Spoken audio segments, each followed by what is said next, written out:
What's up? My name is Sam Dracula. I'm a Hornets fan. This is a Hornets fan channel, and we're staying busy today. Gordon Hayward moved, and now PJ Washington is going home to Dallas. Home is the key word in this trade. A lot of narrative here. Let's show it. The Charlotte Hornets are finalizing a trade to send PJ Washington to the Dallas Mavericks for Grant Williams, Seth Curry, and a first-round draft pick. Grant Williams, Charlotte, Seth Curry, Charlotte, PJ from Dallas. It's a lot of dudes returning back to where they came from. Shams later adds that Charlotte's receiving a 2027 first-round pick from Dallas, which is top 2 protected, and then Charlotte is sending 2 twos to the Mavericks as part of the deal. Now, in 2027, that means the Hornets will have their own pick, the Mavericks top 2 pick, and the Miami Heat lottery protected pick. So it's something interesting. It's something interesting to look forward to in 3 years. So with the picks out the way, let's talk about the players. Right, PJ Washington is a guy I'm a fan of. You know, I started this channel the summer he got drafted. Like, that's when I started making Hornets videos, the summer of 2019 post-Kemba, right? And PJ is a guy that we've seen do a lot of different things. He's shown a lot of versatility as a starter, as a bench guy, as a 4, and as a 5. He's been asked to do a lot in his time in Charlotte. I think he's going to thrive in Dallas with a more stable situation with Luka there. This is why I was really happy to see the Hornets keep him last summer, just in case they wanted to move him or to acquire more assets later on, right? And that's why we're seeing kind of how this played out with Grant Williams, Seth Curry, and a first-round pick coming this way. Good luck to Pajamas out in Dallas.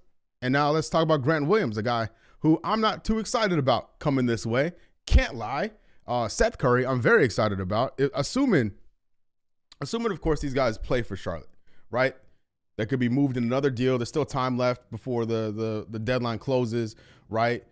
There's a potential for buyouts with some of these guys, with some of the dudes involved in the OKC deal or even this one. Charlotte getting Grant Williams, he's in year 1 of a 4-year deal. It's much cheaper than PJ's deal that he signed. And I think they're pretty comparable players. So on Grant's side, he has real, like, significant playoff experience. So that's a plus, right? He's shown a lot of promise as a defender, as a shooter with Boston. With Dallas, but, you know, he's a much cheaper asset than PJ Washington is. So that is a step in the right direction, right? Even if they are the same player, all things being equal, at least Grant Williams is less of a cap burden. You know, if we get this guy, right, the season's over for the Hornets, right? So looking forward to the remainder of the year and then just in the near future, right? Grant Williams last year in Boston was a 40% three-point shooter, right? He was an excellent defender. He would disappear at times in the playoffs, but he was on a very stacked team, right? So him coming here could be an opportunity for him to be like a really significant bench guy like he was with Boston, you know? Like, you fit that role as a high rotation dude for a really good team in Boston, and maybe that can translate here in Charlotte with probably more opportunity than he would have had in Boston, Dallas, compared to what he will have here in Charlotte, right? And then you look at Seth Curry, like, finally, like, this is really cool. I don't know if they're gonna keep him here or, like, you know, or buy him out because he has a non-guaranteed deal next year, right? So I don't know what the plan is for Seth, but Charlotte acquiring Trey Mann, now Seth Curry, Micic, I believe how it's pronounced, the European guy from OKC that was involved in the Hayward deal. Like, the Hornets just added 3 guards today and really didn't get rid of any, you know? So that's probably bad news for Frankie Smokes.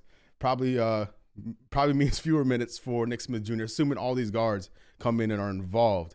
But maybe there's more moves to be done. There's still time left in the deadline to make something happen. But I think it's really dope that Seth is going to be in Charlotte, that we actually have a Curry back in the city. With the PJ deal to Dallas, I have my heart set on Josh Green. According to Mark Stein, that lead sources were saying that the Hornets were pursuing Josh Green in this type of deal for, like, to send PJ to Dallas. So to not get Josh Green back is a bit of a letdown, can't lie. But Grant Williams, Seth Curry, and a future pick, I'm not going to complain too much about it. Charlotte has added a lot today for our standards, right? 5 NBA players are coming to Charlotte, and we're losing 2, right? PJ Hayward out, Micic, Bertans, and Trey Mann, right? And then you have Grant Williams and Seth Curry. That's 5 dudes coming this way, only 2 leaving out. So it just reeks of there's more business to do, whether it's buyouts or more flips. Kyle Lowry still needs to be figured out what's going to happen with him. But I like it. Charlotte showing signs of life. The blow up, the rebuild continues. Again, I said it in the Hayward video. Keeping this core together made no sense because it didn't work. It hasn't worked and it won't work. Like we've definitively seen it for 4 years, right? LaMelo, Bridges, Hayward, PJ. That group, we've seen it for 4.5 years now, right? You could put Nick Richards in that mix as well. He could be moved as well today, I assume. I don't know if they're looking to move him or not. But the point is, they're addressing it. We're going to move in a different direction around LaMelo, Miles Bridges apparently, Brandon, Jordan, Miller, and whenever Mark Williams decides to get healthy, right? Throw Trey Mann in the mix. We got a Curry back in town. This is cool. I'm here for it. I'll be back later today after the deadline when all of this has fully shaken out. So make sure you subscribe. But yeah, I'll see you in a bit, and I'll be back if there's any news in the meantime. So until then, I've been Sam. You've been great. Peace.